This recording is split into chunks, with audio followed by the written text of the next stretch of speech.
किसी ने, तो कहते हैं कि जहां समुद्र मंथन हुआ था वहीं तो विष निकला था, अमृत भी निकला था, विष भी निकला था, तो वहीं बैठ के पिया होगा।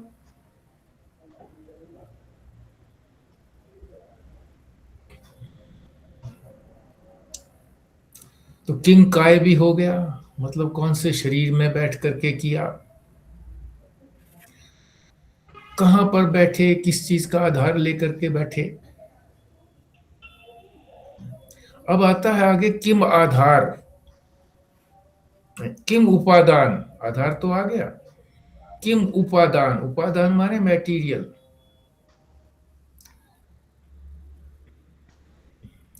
कच्ची सामग्री, जैसे आटा होता है मटेरियल होता है रोटी बनाने के लिए, इस तरह से वो सामग्री कौन सी ली। जैसे कुम्हार को घड़ा बनाने के लिए मिट्टी की आवश्यकता है, मिट्टी उपादान है।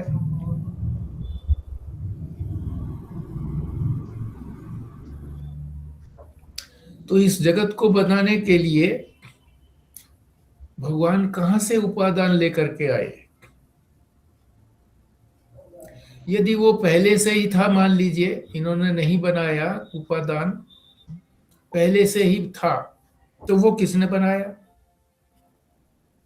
और यदि पहले से नहीं था तो आया कहां से। तो इस प्रकार की अनेक शंकाएं करते हैं। तो ये जो शंकालु हैं, जो शंकाएं करते हैं, जो बात को समझना नहीं चाहते हैं, उनकी बुद्धि जो है हत धिय है। श्लोक में दी गई हत धिय, हत माने मर गई है, नष्ट हो गई है। धी माने बुद्धि, उनकी बुद्धि नष्ट हो गई है। क्यों कि परमात्मा में तो तर्क नहीं किया जा सकता। क्योंकि उनकी सामर्थ्य इतनी है कि कर्तुम, अकर्तुम और अन्यथा कर्तुम, ऐसे भी कर सकता हूं, कर्तुम अकर्तुम ना भी करूं, दूसरे तरीके से करूं, अन्यथा कर्तुम दूसरे तरीके से करूं, सब कुछ कर सकते हैं वो। तो उसके उनके बारे में कोई तर्क नहीं चल सकता। हाँ, समझने वाला चाहे, समझना चाहे तो समझ सकता है, युक्ति से समझ सकता है। और युक्ति महाराज जी ने क्या दी है यहां पर कि स्वप्न देखिए आप अपना, स्वप्न के अंदर किमी, कौन सी इच्छा करते हो। किमी का मतलब इच्छा, कौन सी इच्छा करते हो। क्या तुम ये इच्छा करके सोते हो, लेटते हो कि मुझे आज ये स्वप्न आ जाए, कोई इच्छा नहीं करते। और उसके लिए क्या चेष्टा करते हो, कोई प्रयत्न करते हो क्या कि आ जाए स्वप्न।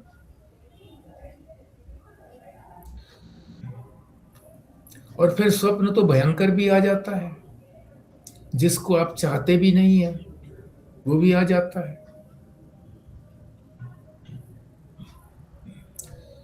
तो क्या भयंकर स्वप्न के लिए चेष्टा करते हो कि तुम यह मेरे को बढ़िया स्वप्न आए इसके लिए कोई चेष्टा करते हो, नहीं करते। और वो स्वप्न जो है वो कहां बैठ करके बनाते हो।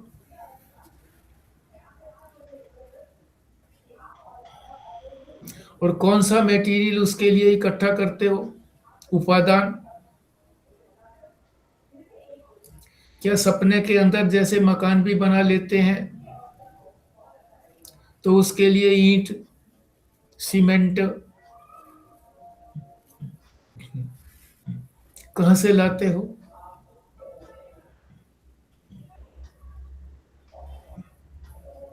कुछ नहीं लाते, सब कुछ कुछ नहीं लाते। ये तो जब हमारी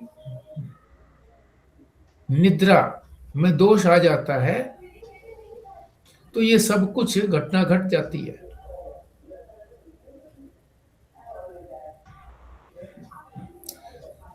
तो इसे हमें अपने अनुभव से समझ लेना चाहिए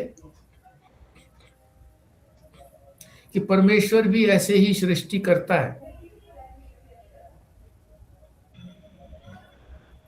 अपने अनुभव से समझ लो, युक्ति से समझ लो। युक्ति तो स्वप्न की हो गई ना, और फिर उसी स्वप्न के अंदर हमको अनुभव भी होता है कि हम ऐसी ऐसी चीजें बन जाती हैं, हम बना लेते हैं, और हम कोई प्रयत्न भी नहीं करते किसी प्रकार का, फिर भी बन जाती है।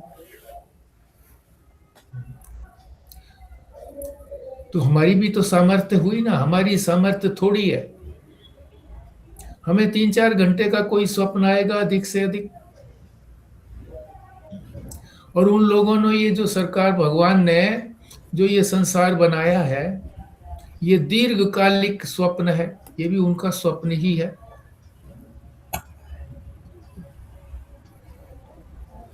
जो कल्पांत तक रहता है। कल्प, आपको बताया ही था कल्प कितनी कितनी उसकी आयु होती है। कल्प की परसों बात हो गई थी। तो अपनी अपनी सामर्थ्य है, हमारी सामर्थ्य थोड़ी है। उनकी सामर्थ्य अनंत है, असीम है। तो जो शंकाएं करते हैं उनको बताया जा रहा है कि आप शंकाएं करने की बजाय अपने अनुभव, जो नींद में जो हमको स्वप्न आते हैं, ये अनुभव है हमारा, इससे भी हमको शिक्षा लेनी चाहिए। और इसी तरह से युक्ति भी है, तर्क। इसको युक्ति और तर्क में अंतर ये है कि युक्ति तो समझने के लिए होती है वो भी तर्क ही। मगर किसी वस्तु को समझना चाहें तो हम उस तर्क से समझेंगे जो तर्क उस बात को सिद्ध करेगा।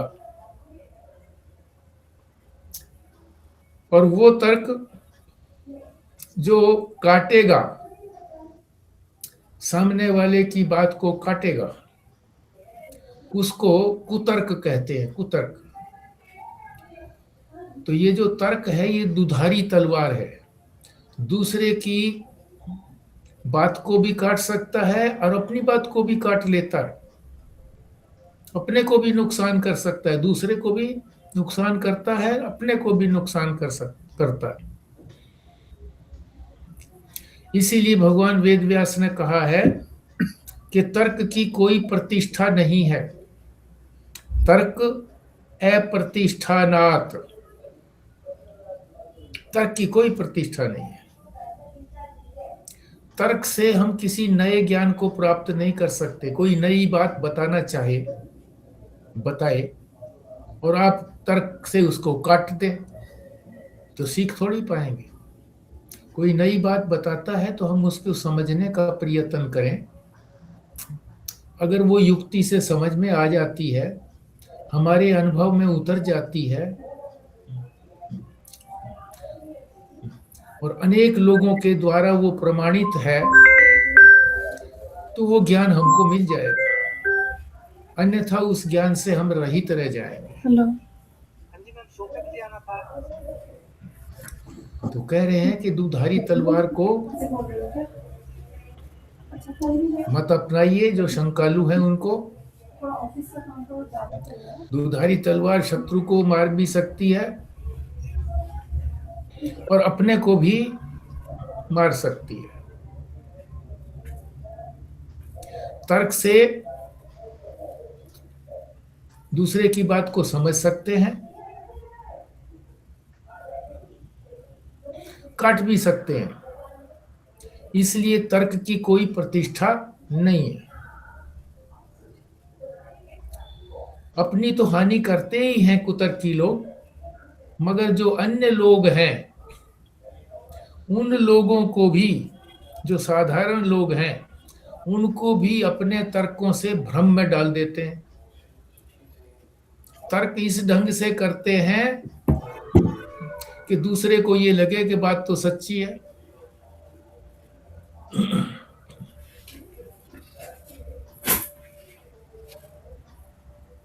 और यही तो माया है। इसी को महामाया कहा गया है। यही जो महामाया है, यही अपने बल से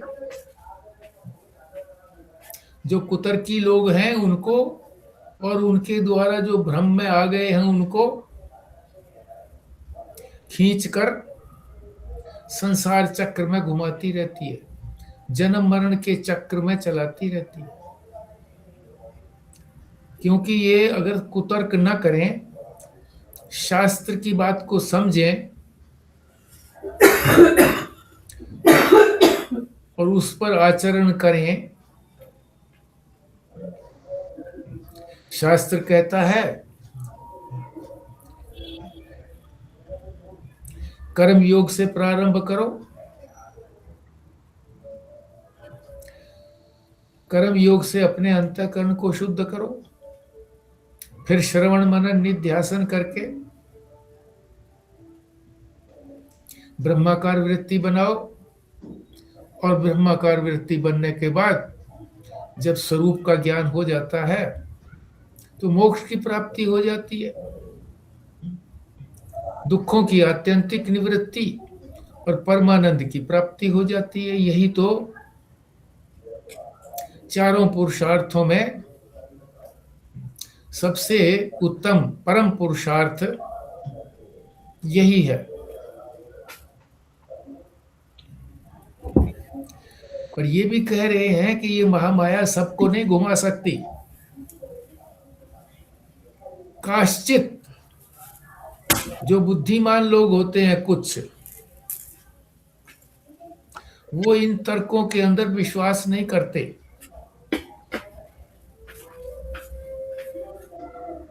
सब लोग इस प्रकार के कुतर्की नहीं होते।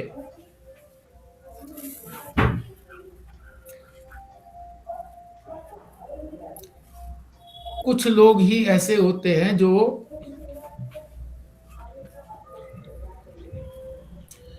इन कुतर्की लोगों के भ्रम में पड़ जाते हैं और जन्म मरण के चक्र में बने रहते हैं।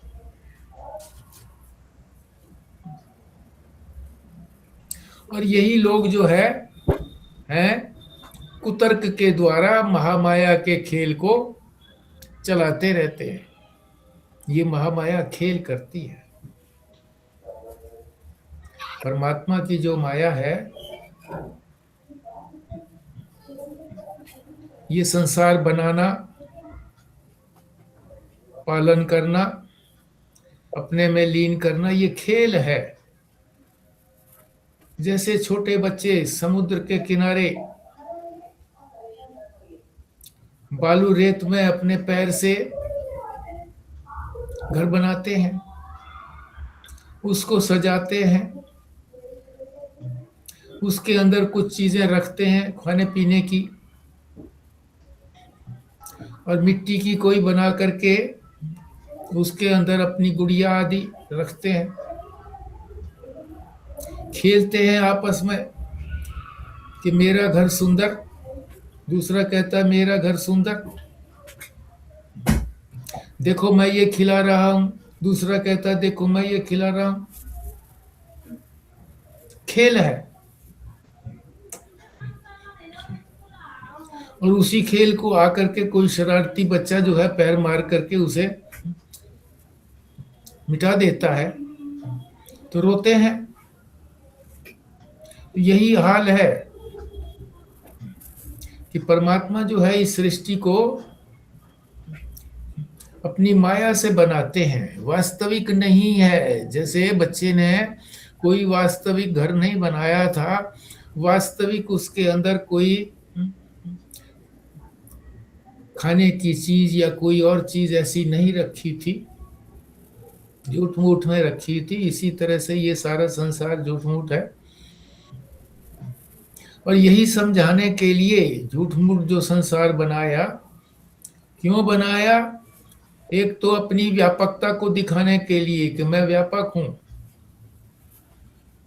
जो कुछ चाहूं मैं कर सकता हूं, तुम्हारे पास सीमित सामर्थ्य मैंने दे रखी है, और सीमित सामर्थ्य का प्रयोग करने के लिए शास्त्र भी दिया है कि उसके अनुसार इस सामर्थ्य का प्रयोग करो और अपने स्वरूप को जानो और फिर मेरे ही समान, मेरे से ही एकता को समझ लो कि मेरे में और तुम्हारे में कोई अंतर नहीं है। ये हमारा 5वां श्लोक यहां संपूर्ण हुआ। एक बार फिर देख लेते हैं जो इस 5वें श्लोक के अंदर जो शब्द आए हैं, जिनमें से 2 शब्द हमने कल कर लिए थे, किंग किमिहि किमिहि और किंकाय। फिर देख लेते हैं, किमिहि का मतलब है चेष्टा। ये त्रिभुवन बनाने के लिए कौन सी चेष्टा का प्रयोग किया भगवान शिव ने? चेष्टा करने से पहले इच्छा मन में होती है, तो कौन सी इच्छा से किया?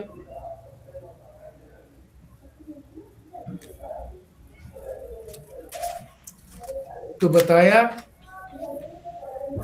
कि परमेश्वर में कोई इच्छा होती नहीं है, क्योंकि वो आप्त काम है, अपने में ही तृप्त है, इच्छा का प्रश्न ही नहीं है। और इच्छा हो मन में आते ही वो पूरी हो जाती है, क्योंकि वो सत्य संकल्प है, मन में आया पूरा हो गया। उनकी बात छोड़िए, उनके जो परम भक्त हैं,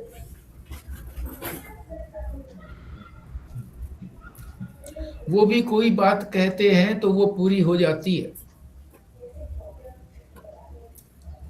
भविष्य में वो सत्य निकलती है।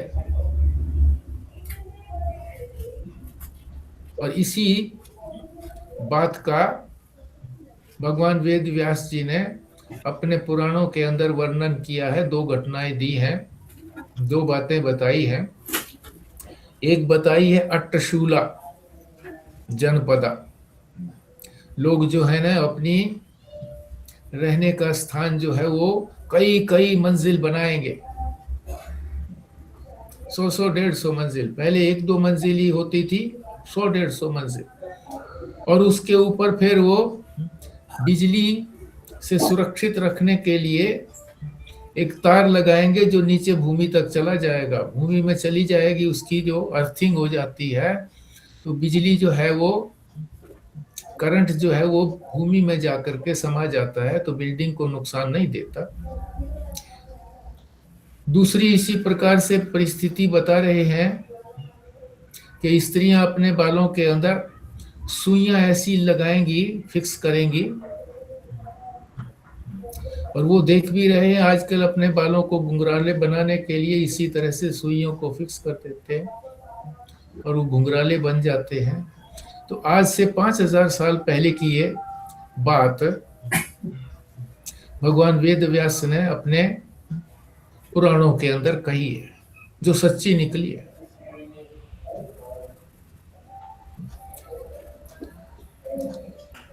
तो परमेश्वर की बात सच्ची तो होनी है, उनके जो भक्त हैं उनकी बात भी सत्य हो जाती है।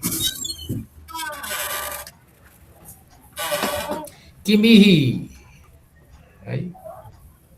कौन सी चेष्टा की? कोई चेष्टा नहीं करी। तो फिर ये उनका स्वभाव है, क्योंकि वो आप्त काम है, कोई इच्छा है ही नहीं, तो ये चेष्टा किस लिए करेंगे?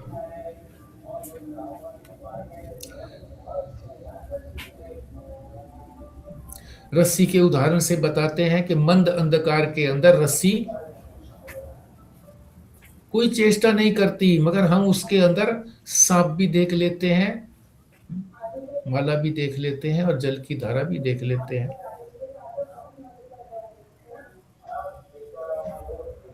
तो इसी प्रकार से इस महादेव का स्वभाव है।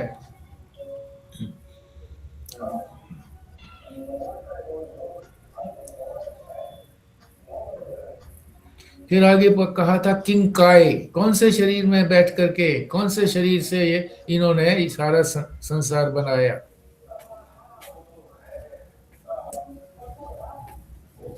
अगर शरीर सीमित होगा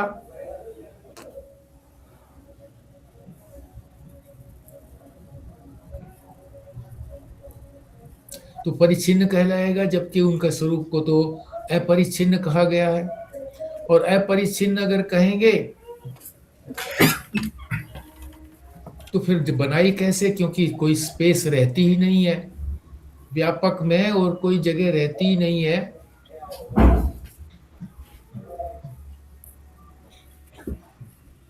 कि कौन से शरीर अन्य शरीर से बनाए, किसी और ने बनाया, तो इसका मतलब है दो दो ईश्वर हो गए। स्वयं अगर बनाया तो फिर जो बनाया उसको फिर किसने बनाया, इस तरह से दोष आ जाता है।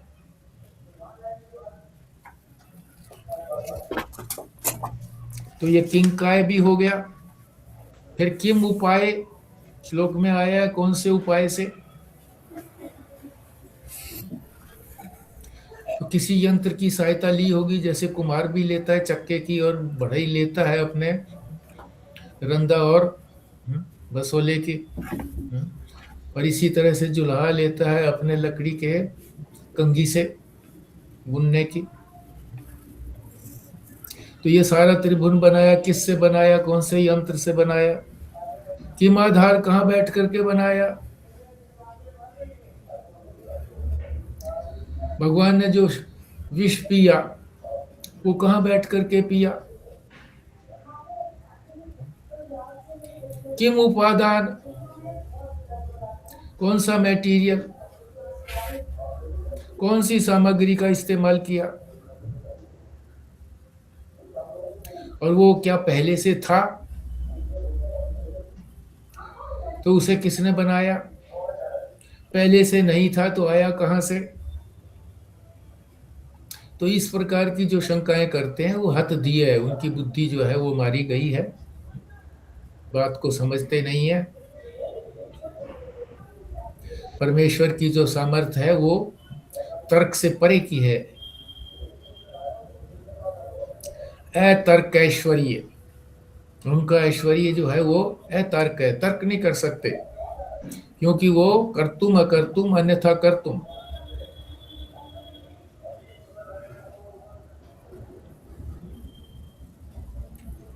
स्वप्न के दृष्टांत से समझा ही रहे हैं कि स्वप्न के अंदर हम कोई चेष्टा नहीं करते, कोई इच्छा नहीं होती कि हमको इस प्रकार का स्वप्न आए, और वहां हम उसके अंदर बैठ करके मकान भी बना लेते हैं, सड़क भी बना लेते हैं, और चीजें बन जाती हैं, कोई कोशिश तो करते नहीं है। तो अपने अनुभव से ही हमको सीख लेना चाहिए। फिर जब शास्त्र युक्ति देता है तो युक्ति को समझने का प्रयत्न करें, कुतर्क ना करें, क्योंकि कुतर्क के बारे में भगवान वेद व्यास कहते हैं कि तर्क की कोई प्रतिष्ठा नहीं है।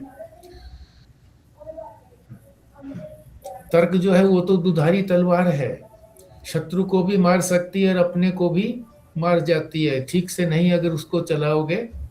ठीक से चलाने का मतलब ये है कि तर्क, ठीक से तर्क करते हैं उसको युक्ति कहते हैं। बात को समझने के लिए अगर हम तर्क का इस्तेमाल करते हैं तो वो युक्ति है। तो शास्त्र भी युक्तियां देते हैं, देती है। तो शास्त्र की युक्तियों को समझ करके हम अपने उद्देश्य को पूरा करने में लगें। ये अपनी हानि नहीं करते जो कुतर्की लोग हैं, शंकालु लोग हैं, ये बल्कि दूसरे लोगों को भी भ्रम में डाल देते हैं जो साधारण हैं, और वो साधारण जो है वो संसार चक्र में इसी तरह से चलते रहते हैं। यही महामाया का खेल है, भगवान की महामाया का। पर सभी लोग ऐसे नहीं हैं, कुछ लोग जो हैं काश्चित कांश्चित, कुछ लोग बुद्धिमान हैं, इन कुतर्की लोगों पर विश्वास नहीं करते हैं, इसलिए वो संसार के मोह से पार हो जाते हैं। और जो इन पर विश्वास करते हैं वो संसार चक्र के अंदर इसी प्रकार से घूमते रहते हैं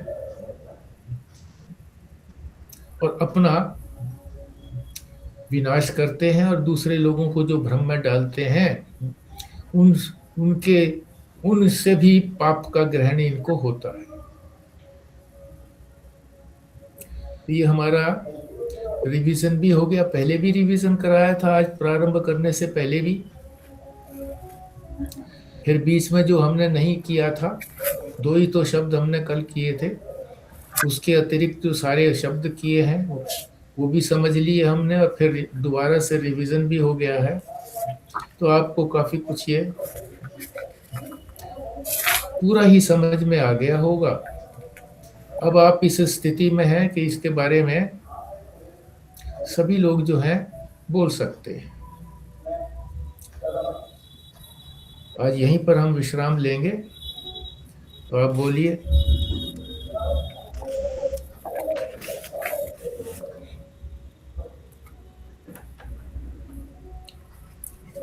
ये पृष्ठ संख्या जो है 39 के ऊपर, 39 में समाप्त हो गया ये।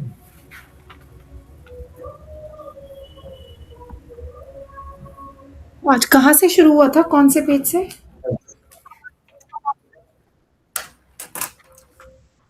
शुरू से ही समझ लो। कल 2 ही शब्द तो किए थे, किमी ही और किंकाय। तो ये 34 पृष्ठ से ही समझ लीजिए, और उससे पहले 33 पृष्ठ से समझ लो कि 33 पृष्ठ के अंदर एक तो शिव के वास्तविक स्वरूप को बताया था। वास्तविक स्वरूप क्या बताया था? परमहसी। परमहसी का मतलब होता है वो ऐसा तेज है, ऐसा प्रकाश है। शिव जो है वो प्रकाश रूप है, और वो विशेष प्रकाश रूप है जिसको अन्य प्रकाश की आवश्यकता नहीं है।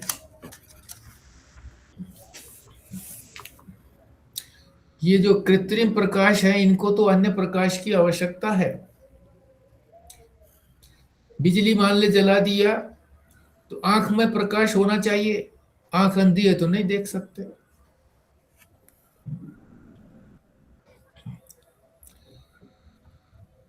पर जो शिव का प्रकाश है, उसको किसी अन्य की प्रकाश की आवश्यकता नहीं है, बल्कि सबको यही प्रकाशित करते हैं।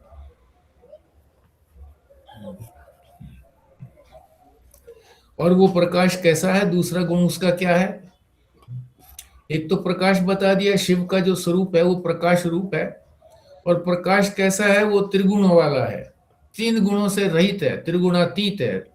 3 गुणों वाला नहीं है, त्रिगुणातीत है, 3 गुणों से अलग है। इसीलिए उसको समझना भी कठिन है। पर भक्तों की के ऊपर कृपा करके उन्होंने स्थूल रूप में ब्रह्मा, विष्णु और महेश को यहाँ संसार में स्थापित किया, जिससे भक्त लोग जो है सेवा करके, उनकी उपासना करके अपने आप को धन्य करेंगे। तो कुछ लोग जो हैं वो शंकाएं करते हैं कि स्थूल रूप धारण किया है, तो उसमें फिर वो क्या प्रयत्न किया, कौन से शरीर में बैठ करके किया, कौन से उपाय साधन इस्तेमाल किए, कहाँ बैठ करके उन्होंने बनाया,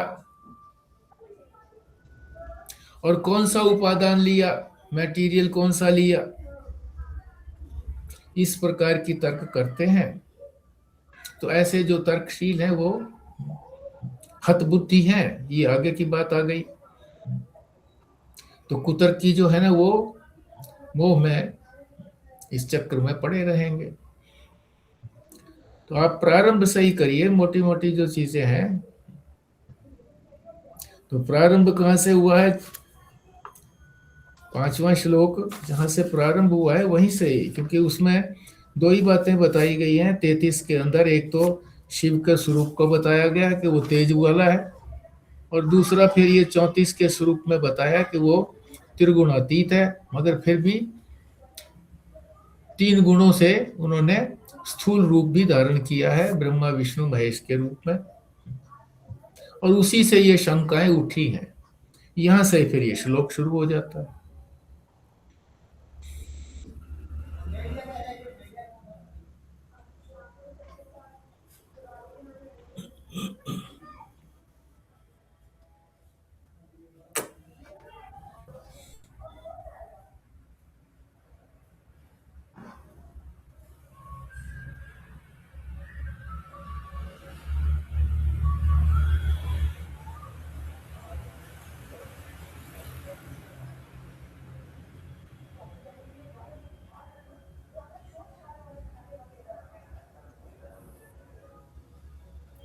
व्यास जी, श्लोक में ये साधक की शंका है या परमात्मा खुद ही कह रहे हैं अपने आप को कि भाई ईश्वर ने जो है ना, कहाँ बैठ करके शरीर बनाया है, क्या कैसे बना है, इस तरह की शंका साधक कर रहे हैं क्या जी?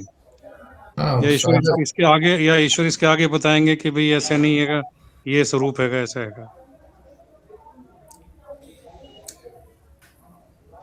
ये जो जिसने ये रचना की है उसी ने ये शंकाएं प्रस्तुत की हैं। सामान्य लोगों की शंकाएं होती हैं तो पता होता है, दूसरे व्यक्तियों को भी पता होता है कि सामान्य लोग कैसे शंका करते हैं। तो इन्होंने अपनी सारी शंकाएं दूर कर ली हैं, मगर दूसरे लोगों की शंकाओं को इन्होंने अपने इस स्तोत्र के अंदर, शिव महिमन स्तोत्र में प्रस्तुत किया है।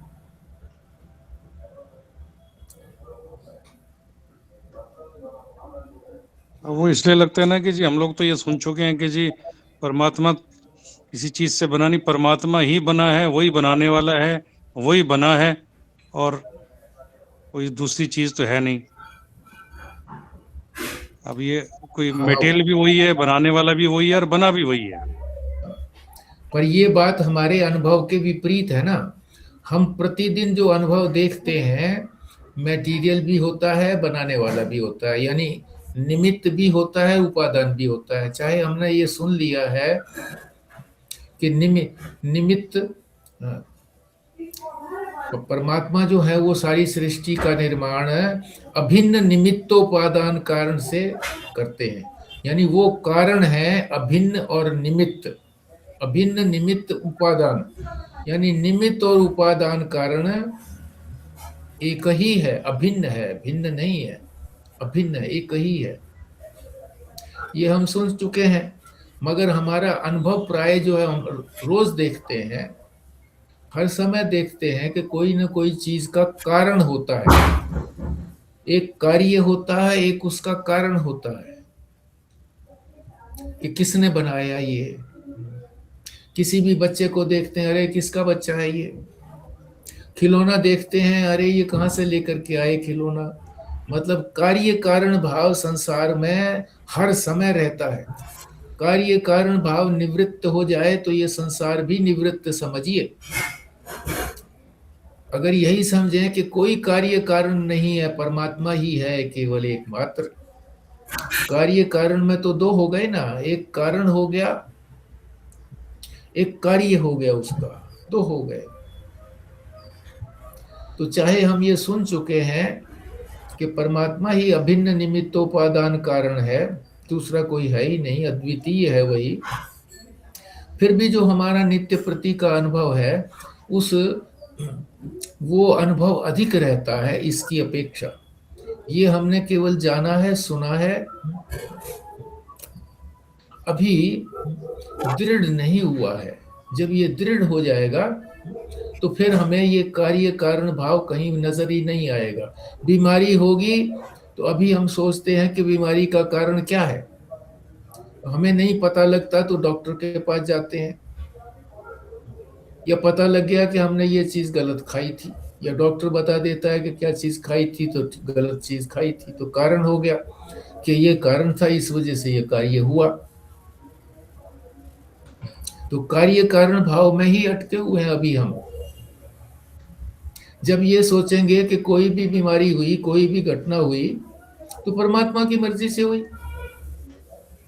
परमात्मा से अतिरिक्त कुछ है ही नहीं जो जिसके संकल्प से कुछ ना होता हो। वही जो है वो उसकी मर्जी के बिना तो पत्ता भी नहीं हिलता। तो कहाँ हम लोगों को विश्वास है ये? हम तो यही सोचते हैं कि दुकान हम जाकर के खोलेंगे तो खुलेगी, नहीं तो नहीं खुलेगी। अब ये थोड़ी सोचते हैं कि परमात्मा की मर्जी थी तो मैंने दुकान खोल ली। कभी भी नहीं सोचते कि परमात्मा की मर्जी है, उसने आदेश दिया है कि खोलो। घर से जब निकलते हैं तो कहाँ सोचते हैं कि परमात्मा के कार्य से मैं जा रहा हूं। तो हमारा नित्य प्रति का, नित्य हर क्षण का हमारा अनुभव विपरीत रहता है, शास्त्र के विपरीत रहता है, इसलिए हम उसको ठीक से ग्रहण नहीं कर पाते। इसीलिए बार बार श्रवण करने के लिए कहा गया है कि बार बार श्रवण करिए। लौकिक दृष्टांत भी कई बार मैच नहीं करते ना जी। अब यहाँ तो समझ में आ जाएगा कि सोने से गहना बना, अभी गहने में भी सोना है और सोना कोई अलग से वस्तु दिखाई नहीं देती। बट वो सुनार ने बनाई, जोहरी ने बनाई, तो वो खुद गहना कैसे बन गया, खुद गहना या सोना कैसे बन गया? क्योंकि वो तो बनाने वाला है, क्योंकि वो अलग नजर आता है। सोना यहाँ पर हमारे को जड़ नजर आता है, जबकि परमात्मा चेतन है। चेतन से चेतन ही बना और वो खुद ही बना, और वो बनाने वाला भी वही कहते हैं और बना भी वही खुद ही। ये थोड़ा सा अटपटा लगता है समझने में, जो है जो साधक को थोड़ा सा ये कठिनाई आती है इसमें। गहने और सोना तो समझ में अभी आ जाएगा, चलो जी उससे गहने बना दिए, अलग अलग आकार बन गए, और वो खुद ही बन गया और बनाया भी उसी ने और खुद ही बना भी वो। ये थोड़ा सा दिमाग में बैठने के लिए समय लगता है। सोना अपने आप तो गहना बनेगा नहीं, क्योंकि जड़ है, जैसे आपने कहा खुद कि जड़ चीज तो अपने आप तो कुछ बनेगी नहीं, चेतन ही कुछ कर सकता है। तो अगर ये चेतन होता सोना तो अपने आप को ढाल लेता, उसी ढंग से ढाल लेता। तो चेतन जो परमात्मा है वो तो अपने आप ही बनता है, और बनाने वाला भी खुद ही वही है। तो चाहे अटपटा लगे मगर बात तो सत्य है, क्योंकि एक ही तो बात है कि संसार में परमात्मा के अतिरिक्त है नहीं, उसी को समझना है बस। अब उस अटपटे ढंग से जो है ना, जो अटपटी चीजें हैं उनको छोड़ करके जो सरल चीज है कि एक ही परमात्मा है। संसार तो अनंत है, अनंत को समझना कठिन है, एक को समझना, अद्वितीय को समझना सरल है।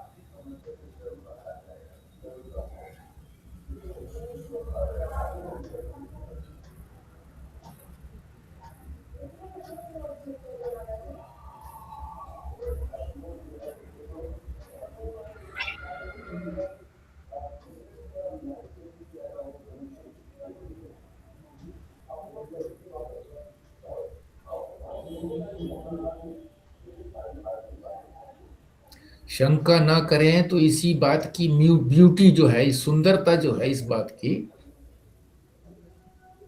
कि जो शब्दावली कही गई है किस ढंग से कही गई है, किस ढंग से इसकी सारी शंकाओं का निराकरण किया गया है। जो सामान्य मनुष्य के मन में आ सकती है शंकाएं, उस सारी शंकाओं का समाधान किया गया है। जो रचनाकार ने शंकाएं रखी हैं, उन शंकाओं का समाधान महाराज जी ने किस ढंग से किया है, इसी बात की सुंदरता को मन में लाएं, उस बात को प्रकट करें।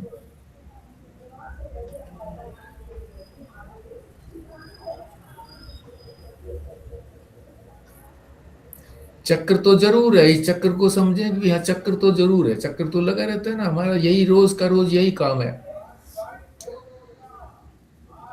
रात को देर से सोए, टीवी देखते रहे, कुछ और करते रहे, सवेरे देर से उठे, या थोड़ा बहुत कर करा लिया जल्दी उठ करके, फिर उसके बाद वही नाश्ता करो, फिर वही जाओ अपना ऑफिस में जाओ या जो भी बिजनेस में जाओ, सारा दिन वहां लगे रहो, फिर कोई दूसरा काम करो, फिर शाम को आओ, इसी तरह से थके थकाए आओ, फिर वही रोज की रोज का काम, रोज की रोज का काम। वही महात्मा जी की बात कि सुबह खाया शाम को भूखा, शाम को खाया अगले दिन सुबह भूखा, ये भूख जाती ही नहीं है।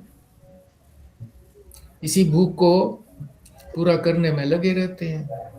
तो इस चक्र से निकलना कठिन इसलिए है कि जैसे दौड़ रहे हो ना, दौड़ लगी हो, उस दौड़ से अगर आदमी उस दौड़ में सम्मिलित हो गया है और दौड़ से निकलना चाहे कि दौड़ में कुछ नहीं रखा, जीत भी जाऊंगा तो क्या मिलेगा मुझे, कोई तोहफा मिल जाएगा, बस निकलना चाहे तो जल्दी सी नहीं निकल सकता। तो धीरे धीरे उसको क्या करना पड़ेगा, थोड़ी थोड़ी स्पीड कम करके किनारे पर जाना पड़ेगा धीरे धीरे। एकदम अगर वो रुकेगा तो पैरों तले रौंदा जाएगा। तो इसी तरीके से निकलना है। इससे कैसे निकले, धीरे धीरे अपने इस रजोगुण को हम संक्षिप्त करते चले जाएं और जो समय की बचत हो उस समय को उधर लगाते चले जाएं। इतनी सुविधाएं आजकल हो गई हैं समय बचाने के, फिर भी समय की कमी रहती है, कम वक्त है सब।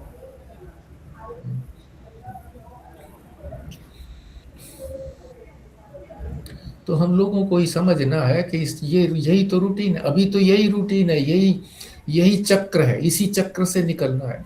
सवेरे से शाम तक कोल्लू के बैल की तरह से उसमें से कुछ निकलता तो है नहीं। 2 पैसे मिल गए, 2 पैसे मिल गए तो उससे क्या पूरी शांति मिल गई? नहीं मिली। तो पूरी शांति के लिए जो उपाय है, जो शास्त्र बता रहा है, सदगुरु बता रहे हैं कि हमने अनुभव किया है, करके देखो।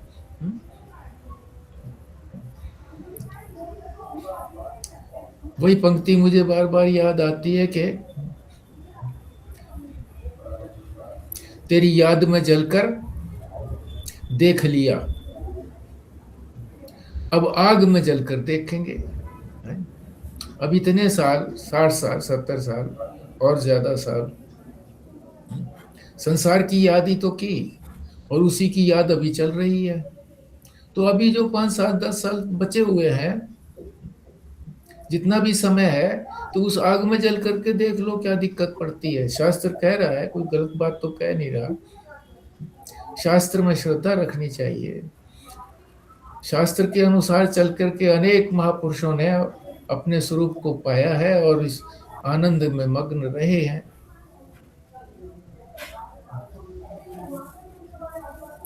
तो चक्र से निकलने के लिए प्रयत्न तो करना चाहिए, सोचना तो चाहिए। किसी समय बैठ करके यही सोचें कि कैसे निकलें, आज कौन सी चीज हम कम करें, कल फिर कौन सी चीज कम करेंगे हम, उसके बजाय फिल इन दी ब्लैंक्स क्या करेंगे हम। तो इधर समय नहीं लगाते क्योंकि रैट रेस है। रैट रेस, चूहे जैसे जोड़ते हैं, आगे आगे जो जोड़ रहे हैं तो पीछे पीछे सब उसी तरह से भेड़ चाल है। आगे की भेड़ जहां ले जाएगी तो वहीं चलते रहेंगे बस। एक बात तो चरितार्थ हो गई जी आज जो है ना, एक बात चरितार्थ हो गई कि हर दिल जो प्यार करेगा वो गाना गाएगा। जो आपने जो है गाने की पंक्ति गा करके लगता परमात्मा के प्रेम में जो है ना अब गाना शुरू हो गया है। और ध्यान संसार को हटा करके परमात्मा की तरफ ध्यान है, तो उसको ध्यान में रख के गाना गाया आपने। बहुत बढ़िया रहा ये।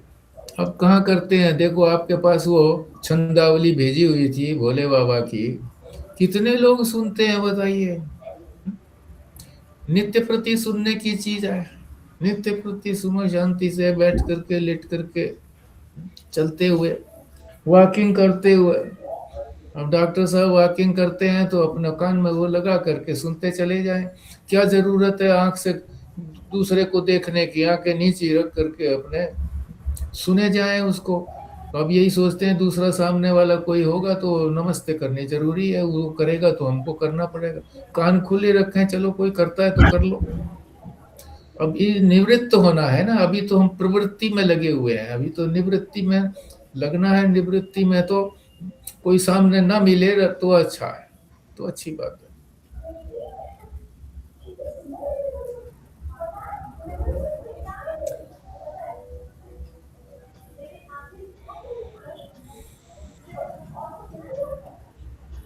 ठीक है जी, फिर बिमला जी करिए आप पूर्णाहुति।